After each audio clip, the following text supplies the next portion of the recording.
Bienvenidos a Personajes Históricos. ¿Conoces a Erich von Manstein?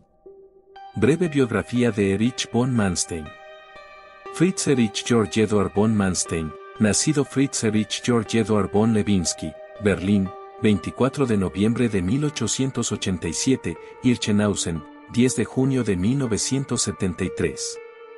Fue un militar alemán, mariscal de campo de la Wehrmacht durante la Segunda Guerra Mundial, reconocido por sus brillantes estrategias operativas y su papel en algunas de las más importantes campañas militares del conflicto. Sin embargo, su legado está marcado por la controversia debido a su papel en los crímenes de guerra perpetrados por el régimen nazi y las consecuencias éticas de sus acciones. Infancia y formación militar. Nacido en el seno de una familia aristocrática prusiana con una larga tradición militar, Erich von Manstein fue adoptado por su tío materno, el general de artillería Georg von Manstein, tras la muerte de su padre biológico. La adopción le permitió mantener su conexión con una familia de gran prestigio militar, lo que influiría profundamente en su carrera. Desde joven mostró gran aptitud para las artes militares y recibió una educación rigurosa en academias prusianas, donde destacó por su disciplina, inteligencia y capacidad de liderazgo. Primera Guerra Mundial. Durante la Primera Guerra Mundial, 1914 a 1918, Manstein sirvió en ambos frentes principales, desempeñando roles tanto de combate como de planificación. Participó en la ofensiva inicial alemana en el frente occidental y posteriormente fue trasladado al frente oriental, donde se enfrentó al ejército imperial ruso. La experiencia adquirida en esta etapa resultó fundamental para su desarrollo como estratega. Al final de la guerra, alcanzó el rango de capitán y, a pesar de la derrota alemana, su reputación como oficial capaz y prometedor quedó intacta. Período de entreguerras.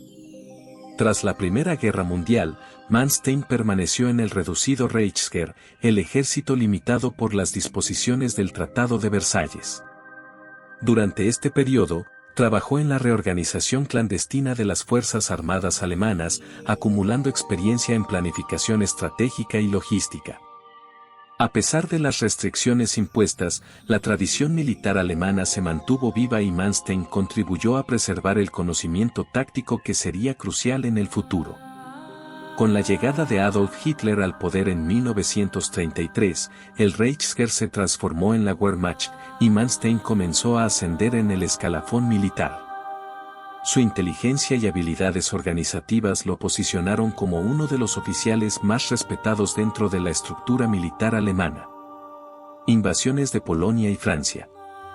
En 1939, al comienzo de la Segunda Guerra Mundial, Manstein fue designado jefe de Estado Mayor del Grupo de Ejército Sur, bajo el mando del general Gerd von Rundstedt, durante la invasión de Polonia. Esta campaña, caracterizada por la aplicación de la táctica de guerra relámpago, Blitzkrieg, demostró la capacidad de Manstein para coordinar operaciones rápidas y efectivas. Sin embargo, fue en la invasión de Francia en 1940 donde Manstein alcanzó verdadera notoriedad. Diseñó un plan innovador conocido como **Sicherheitsknitt **, golpe de hoz, que proponía un ataque sorpresa a través de las Ardenas, una región montañosa y densamente boscosa que los aliados consideraban impracticable para los blindados. Aunque inicialmente rechazado, el plan fue adoptado y perfeccionado por el alto mando alemán, y resultó en una victoria aplastante que permitió la rápida derrota de Francia en solo 6 semanas. Este éxito consolidó la reputación de Manstein como un brillante estratega. Frente Oriental, Barbarroja y primeras victorias. Con el inicio de la Operación Barbarroja en junio de 1941, Manstein fue trasladado al Frente Oriental, donde desempeñó un papel clave en la invasión de la Unión Soviética.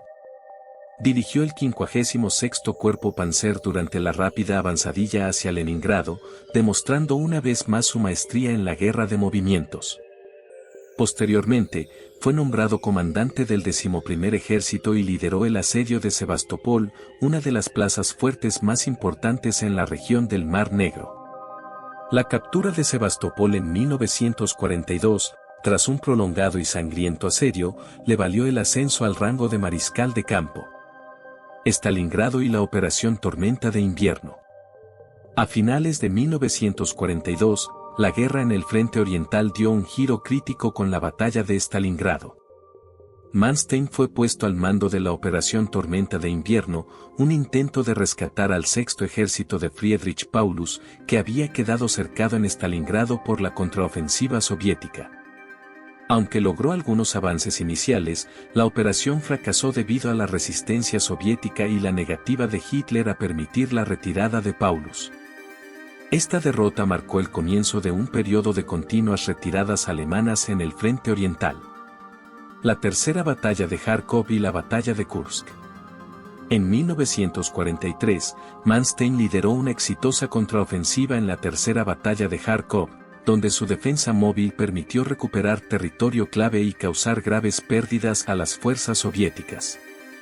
Este triunfo temporal restauró parcialmente la moral alemana en el frente oriental. Sin embargo, pocos meses después, participó en la batalla de Kursk, la mayor batalla de tanques de la historia. A pesar de los preparativos exhaustivos y el uso masivo de recursos, la ofensiva alemana fracasó, consolidando la iniciativa estratégica soviética. Tras Kursk, Manstein fue forzado a liderar una retirada al río Dnieper, implementando una política de tierra quemada para ralentizar el avance soviético. Esta retirada, aunque organizada, no pudo evitar que los soviéticos recuperaran vastas áreas de Ucrania. Conflictos con Hitler y destitución. A lo largo de la guerra, Manstein tuvo frecuentes enfrentamientos con Hitler sobre la conducción de las operaciones militares. Mientras Manstein abogaba por una mayor flexibilidad táctica y la posibilidad de retiradas estratégicas para preservar recursos, Hitler insistía en mantener posiciones a toda costa. Estos desacuerdos culminaron en marzo de 1944, cuando Hitler lo relevó de su mando.